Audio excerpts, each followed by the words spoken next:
Good morning, class. Today we're going to talk about wage and labor unions as our final lesson for Unit 3.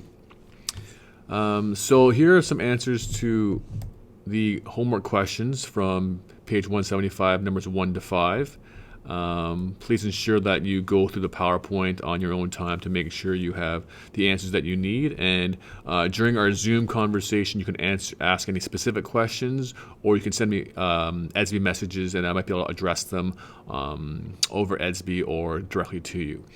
So today, when we do wage and labor unions, our learning goals are to know how to determine wages, be able to evaluate the pros and cons of unions, and to understand the different types of labor unions and job actions.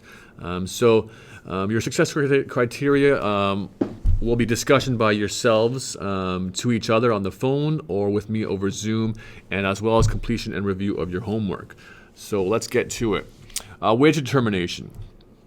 So it's very important to understand that the supplier is the laborer and the demander is the company. So as we look at our supply and demand curves, we will know that we are looking at an equilibrium point of intersection of supply and demand, where the supplier is actually the laborer who's supplying the labor, and demander is the businesses who are demanding laborers. So just like anything else in microeconomics, wage is determined by supply and demand, and the intersection of supply and demand, where price and quantity are at equilibrium.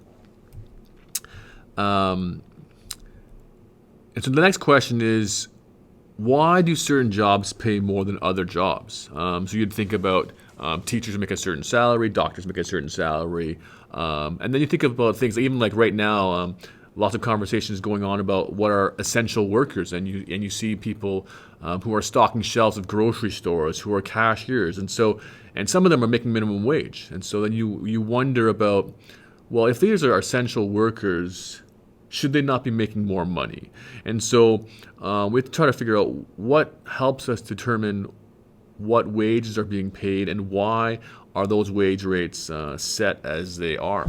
And so I want you to look at this supply and demand graph, and this is supply and demand of low-skilled laborers. And so the LS, the subscript, is for low-skilled. And so there's going to be a supply of low-skilled laborers, and there's going to be a demand of low-skilled laborers, and they meet at price and a quantity. In this case, price is the wage rate. And so if I were to ask you for supply and demand, what is the difference of supply and demand between low-skilled laborers and high-skilled laborers? And so you might say that there's actually less high-skilled laborers than there are low-skilled laborers. And so that's why you should see that supply for HS, or supply for high-skilled, that is a decrease or a less amount of high-skilled laborers in society than there are low-skilled laborers. And we would have conversation about what defines low-skilled versus high-skilled at some point. But for our conversation right now, we're just talking about how there are less of these high-skilled laborers.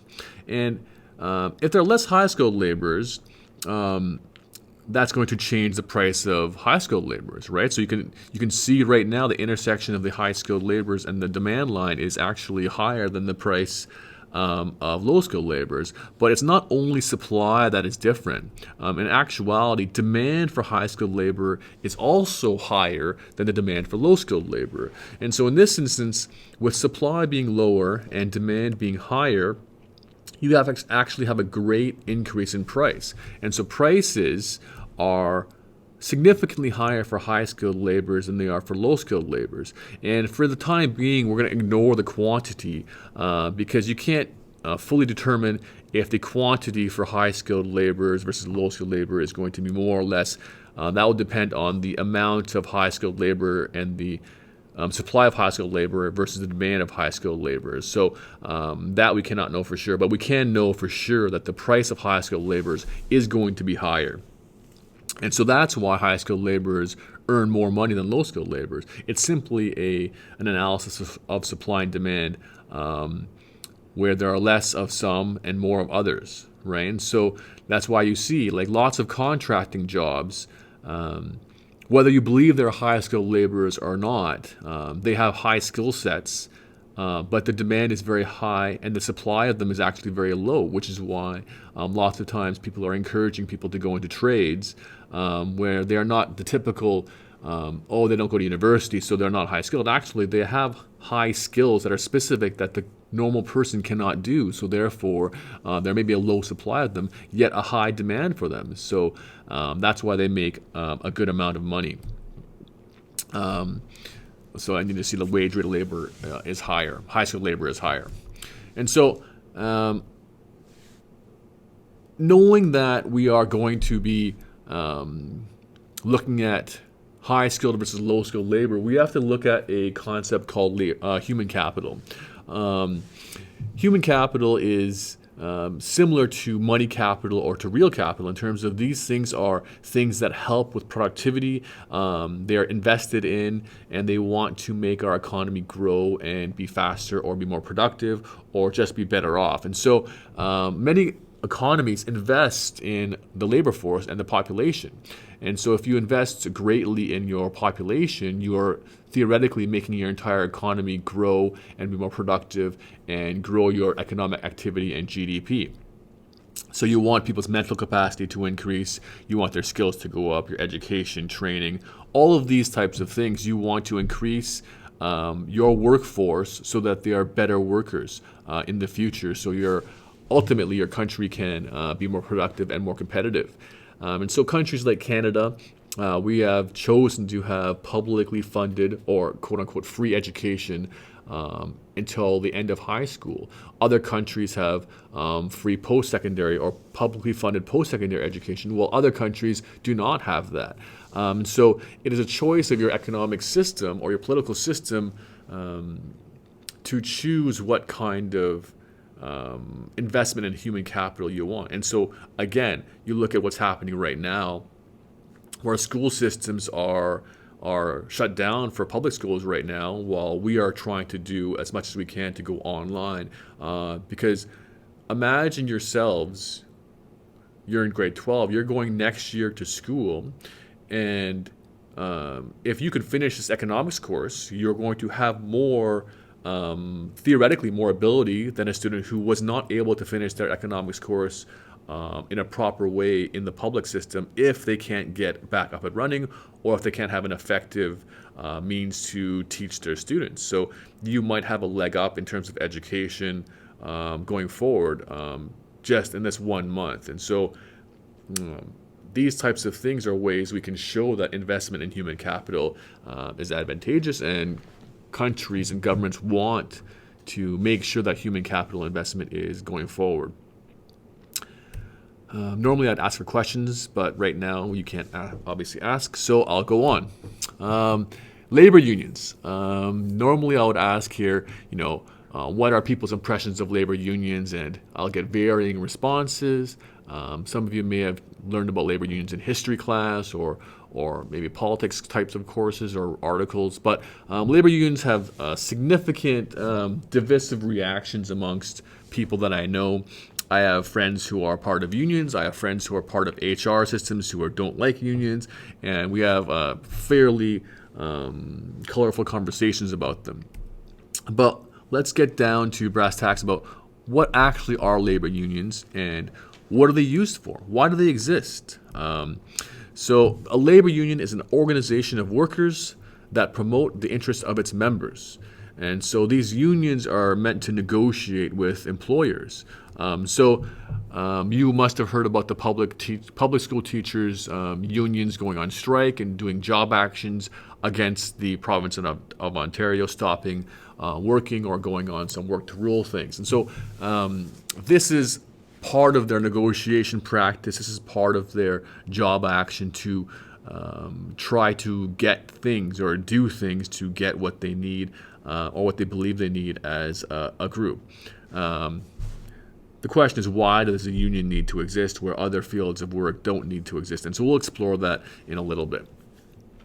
Types of unions. Different unions or different types of unions exist for different types of jobs. because of what they can accomplish. So the first one I'll talk about is the trade union or the craft union. And this union talks about a single occupation type regardless of location of work. So for example, you could be a specific type of worker and you could be all around the world and still be part of this union. And so the example is the International Brotherhood of Electrical Workers. So you can join this union and you can be a worker here, you can be a worker in the UK, the US, Brazil, Arab Emirates, anywhere you can, anywhere you want to work, and you can still be part of this union. And so the question is, why would you might want to be part of the union? Why would an employer want to hire someone that's part of this union? And so being part of the union, you probably have to pay some dues and fees, but the union grants you at times safety, they grant you resources, and oftentimes they grant the employer some sort of baseline guarantee that this worker has passed their testing or is accredited or can do the job. And so if I'm a worker here and I'm part of this Brotherhood of Electrical Workers, this union wants to ensure that its union members are effective and do the right work. And so the people who hire me that are maybe around the globe might not know what school I graduated from, but they know that the union is going to vet me properly. And so they have faith that they are hiring someone who is capable and can do the job. The next type of union is the industrial union. Industrial unions are unions that talk about all workers of an industry, regardless of the type of job they do. And so the example here is the auto workers industry. And so you can be part of the industrial union of auto workers working on an assembly line or working in an office. And so basically anyone who works at Ford, at that Ford plant, depending on whatever job they do, they're all still part of this auto workers union. And so that unifies them together. And so it's not like doing a specific job, but it's being part of the manufacturer or the part of the specific type of industry that you can be part of this union. And again, same thing, this union protects people, it protects the entire industry, it gives them strength to be able to work together. The last one is the public sector union, and this is the one you most often hear about, and they're often the strongest. And so these public sector unions are employed by the government. For example, teachers unions, public school teachers unions, and then any CUPE union, it would be a government union, a public employee union. And so oftentimes you'll hear about mail strikes or postage strikes or garbage strikes, and those would all be CUPE unions. And you'll hear CUPE 183 or CUPE 297. Each of these government unions will have a number, and the workers who are part of that union are public sector unions. And again, they have massive amounts of power because of the scope and the breadth of the people that are their members. And so that's why teachers unions are so strong, because there's so many of them. Public sector unions are so strong often because they offer public services which impact public interest and public good. So regardless of your opinion on unions, their value or whatnot, it's important to understand what they represent and why they exist. And so all these unions are designed to protect their members. And so they started in the past to protect member benefits, to protect member safety, to protect the worker, to ensure the worker is treated fairly and are effectively not exploited by workplaces or are getting what they need to be safe even. Simple things of workplace safety. And so lots of people will talk about how unions are no longer necessary in the world. And so it's important to unpack why people believe this. Labor law, at least in Canada, we'll talk about the Canadian perspective here. In Canada, labor law has come a long way. And so people generally are protected by very strong and good labor law. And so unions used to ensure that we had protections against employers that labor law did not protect us from. And now since that labor law exists, some of those protections are not necessarily needed as much. That being said, those labor laws do not protect us from everything, or do not stop employers still from some utilizing whatever techniques they want to maybe exploit workers. Again, I'm not saying all these workers are exploited, but that's why unions exist. Unions want to make sure and ensure that their people are treated the best. Again, unions can get too powerful. And like, for example, and I'm a teacher, I'm not part of the teachers union, but I would say that the teachers union is too powerful in terms, or not even too powerful. They're using their strength in some of the wrong ways, protecting or ensuring that some people who should not have jobs, I'll just throw that out there, still have jobs. It's not a competitive marketplace. And so we talked about market competitiveness and perfect competition. The existence of the union to protect less effective workers is a market inefficiency, whereas there are teachers who want to be teachers, they can't get jobs because some of these other teachers who should maybe not have a job are still there. And this isn't only for teachers unions, this could be for any union. And so there's a place for unions. I would say that unions often go about things in the wrong way, but as do employers. Employers also often go about things the wrong way. And so if we lived in a perfect world, we wouldn't need unions, because workplaces would be treat their workers fairly, pay them well, all these kinds of things. But that doesn't exist all the time. And unions also don't do the right things all the time. So we don't live in a perfect world, but they exist for a reason.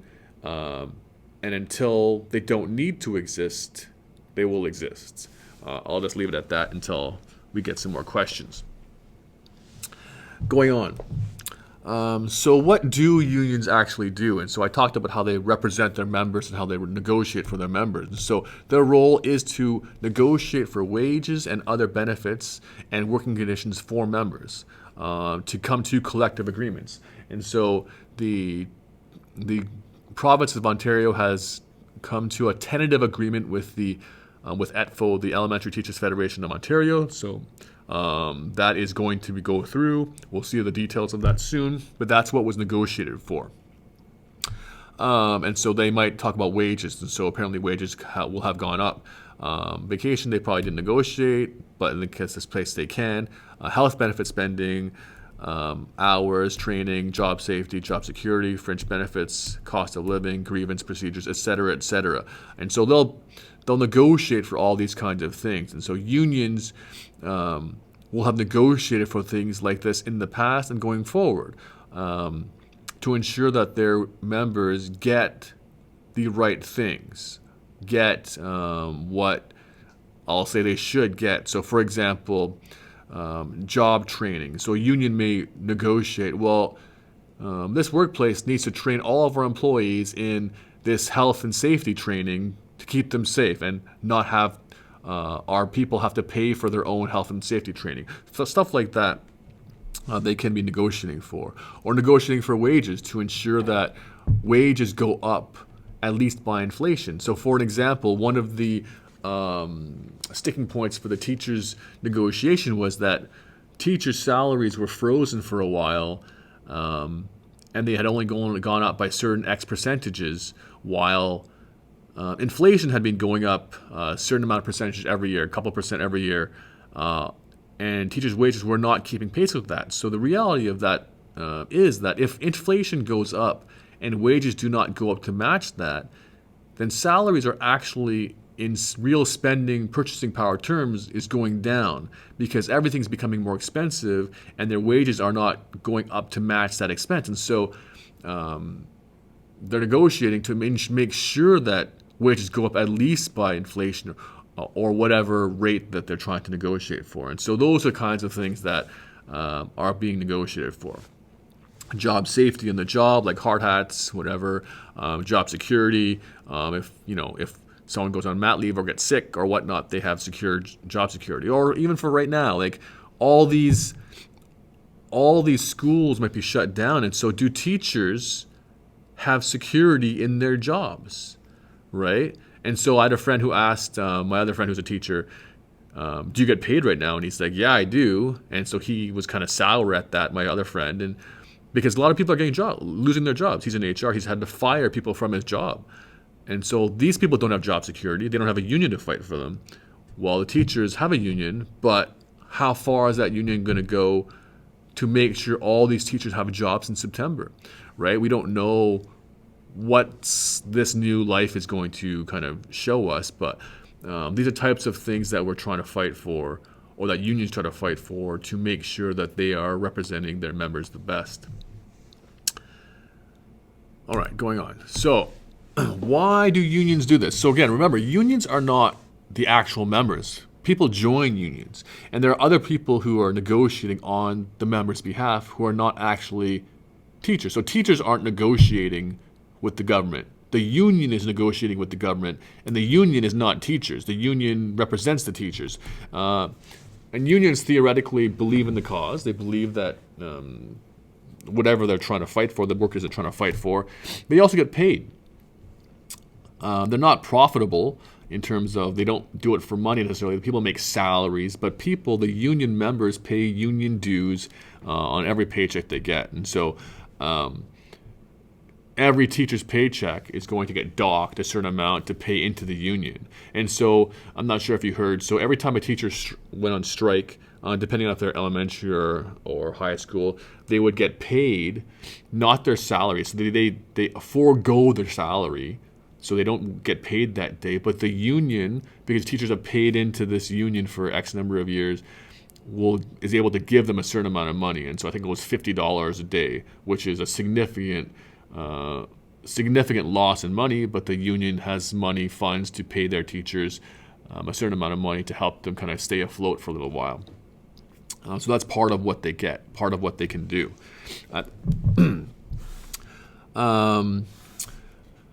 So how do these union structures work in terms of, we talked about types of unions that exist, and now we have to talk about how are unions put together, how are they structured, how are they made, how are they built. And so the first type of union we'll talk about, or union structure I should say, we'll talk about is the open shop union. That union talks about how your membership is voluntary. So you can join this union if you want to. You don't have to join this union. They're just very free. They're like, oh, join us. We'll help you if you join us. If you don't help us, then we're not responsible for you and do not need to represent you. Fine, everyone's happy there. The next is closed shop. The closed shop unions are a bit stronger. The closed shop unions talk about businesses you can hire only from our union. So in an open shop, the union's like, businesses you can hire anybody you want. Hire from us, don't hire from us, but we're only representing those that you hire that are in our union. While a closed shop union says to businesses, you got to hire from our union. And if you don't hire out, if you try to hire outside of our union, we're going to cause problems for you. Maybe the union members of that business are going to stop working or whatever. So they've made this kind of demand of the businesses that they hire from within the union only. And that's very similar to the next one, which is union shop, where it's the business can hire someone outside the union, but then that person has to become a member of the union. So it's very similar whether they become a union member before or member after. The business is free to seek out employees from wherever they want, but the union shop says, well, that's fine, but they have to become a member. They have to be part of our union to work in this place, to work in this school or whatnot. So, so the closed shop and union shop are much stronger than the open shop unions in terms of what they can demand of their workplaces. Going on. Going back to open shop, so where union membership is voluntary. My question is, in an open shop situation, would you as a worker join the union since it's not mandatory? And so remember, if you join the union, you have to pay union dues. You have to pay union fees to the union to represent you. And so would you want to do this? And so you have to wonder, is it worth my money to be paying into this union whereas I could just have that money for myself? And so one, yes, you want to pay in because you want union representation, you want the protection, you want their lawyer power, you want the collective ability and power to help represent you. Or no, you don't want to pay dues, And in reality, you'll still benefit from some of the union negotiations. So the union may negotiate with the employer and ensure the employer starts paying higher wages or better wages, while the union members are going to get that wage bump. If you're not a union member, you're still probably going to get a wage bump. They're not going to just single you out and not pay you. Or if the union says you have to pay for all the hard hats or all the uniforms, they're probably going to pay for yours as well if you're not part of the union. But the union will not represent you in like legal negotiation or legal proceedings if something happens. So there is a decision that you would have to make. And then, lastly, so what happened with the teachers and the province is that if they negotiate for a certain amount of time, but they can't come to an agreement, there's going to be levels of interventions that take place to try to make an agreement happen. Because again, students, families don't want teachers to go on strike. People don't want the post office to stop delivering, all these kinds of things. And so if there is no agreement, they negotiate for a long time, they can't come to an agreement, they may have to go with what's called conciliation or mediation.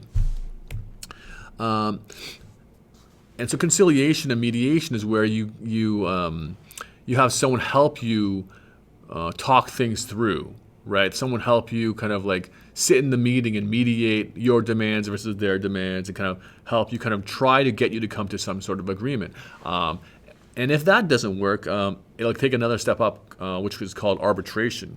And if you follow sports, you may have heard the term arbitration before, and even if you don't follow sports, but I hear about arbitration a lot in sports, where arbitration is kind of like you let someone else decide. And so if you ever watched Judge Judy is very similar to that, whereas you'd allow a third party to decide what's going to happen. And so both parties, the worker and the employer, they present their case to a judge or an arbitrator, I should say, and then they agree to say, well, we're going to let this person decide because we've both made our claim, we've both made our case, and so this person is going to decide for us on what's going to happen, and we agree to the decision. And so the first one is voluntary arbitration. The voluntary arbitration states that we are both going to go to the table and arbitrate, and we're agreeing that this is going to be the course of action that we take. Whereas there's compulsory arbitration, where oftentimes in certain situations the government says, okay, we need to get this thing dealt with. We can't have these things happening for too long, and so we're going to force you to go into arbitration. And so they're going to assign a judgment person for you or for the two parties, and they're saying, well, present your cases, and this person is going to decide, like it or not. We're forcing this to happen. And so people are typically not happy with that, but that will often happen if the government thinks that something has gone on for too long.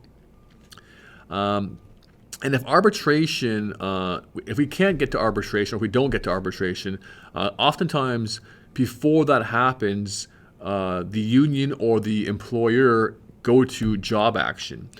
To kind of push the other side to a certain thing. And so the first one is called a strike, and most of you know what strikes are. They are temporary work stoppages of employees. And so this is where the workers say, we're not working anymore, we're stopping business. And this is effective in many ways because, one, the workplace will lose money, and two, the public may be not happy. But this also means that the employees don't get paid. And so that is very, very problematic because it's more likely that the employees are less likely to be able to withstand long work stoppages because they are more likely to be not super, super wealthy like a large business or government is. So if you look at a regular employee, can they go 2 months without a paycheck? No, it's very difficult. While it will hurt them badly, it might not. They might not go under that quickly, and so that's why strikes are both effective and difficult for both sides. The lockout is the actually opposite of a strike. Again, you may have heard about lockouts in sports talk, and so sometimes the league will actually lock out the employees and say, you're not allowed to work. And so while a strike is when the employees choose not to work and stop the work from doing business, the lockout is when the employers lock the doors. They say, you guys are not allowed to come into work. We're not going to pay you. We're shutting down this place until negotiations get better or whatnot. And so, again, they do this because they can withstand the loss of income while their employees might not be able to withstand it that long. And so that's an employer job action to employees. Rotating strike is the most recent one that we've all kind of experienced, or we've all seen happening with the public school teachers, where each board would rotate on a certain day. And so what this does is that the entire group is not on strike at the same time. And so it allows individuals to go on strike and maybe lose a day of pay or a week of pay, but they'll know that they're going to go back to work the next week. And so more often than not, people can withstand missing a week of pay and go on with their regular life. And so everyone's going to do that. And so that's going to hurt the employer in terms of not being able to do as much business while not hurting the strikers as much. But it is also less effective in terms of how much impact it can do to the employer because, again, they're not stopping all business. And so it's just kind of a medium in between strike and not strike. And so effective to a certain degree, but again, I don't think it's extraordinarily effective, but it keeps the people getting a relatively steady level of income. Next one's work to rule. Again, you hear a lot about this from teachers where they just do what they're contractually obligated to do. And so that would be like teachers doing work to rule, so they wouldn't do any more sports programming or any more student council or any more extracurricular types of things, where most people expect them to do it, but in actuality, they're volunteering extra hours to do these things. And so they're able to fully do all their obligations, do their jobs right, earn their money, yet it's still going to impact individuals who need these services to do other types of things, which is going to make certain people less happy. And so it'll put pressure on whoever needs pressure to make the negotiations run faster. And lastly is boycott. Boycott is basically just not purchasing any more product from the employer. So, for example, if the Auto Workers Union all boycotts their plant, say it's a Ford plant, they all say, we're not going to buy a Ford product anymore. So, is that going to impact Ford that much? Probably not that much, but, it's still something. It's something that's going to hurt the company a little bit and not have any real effect on the employees. So that's their way of a little bit of protest. So these are all job actions that employees and employers can do to impact negotiations. So that is the end of our lesson on wage and labor unions.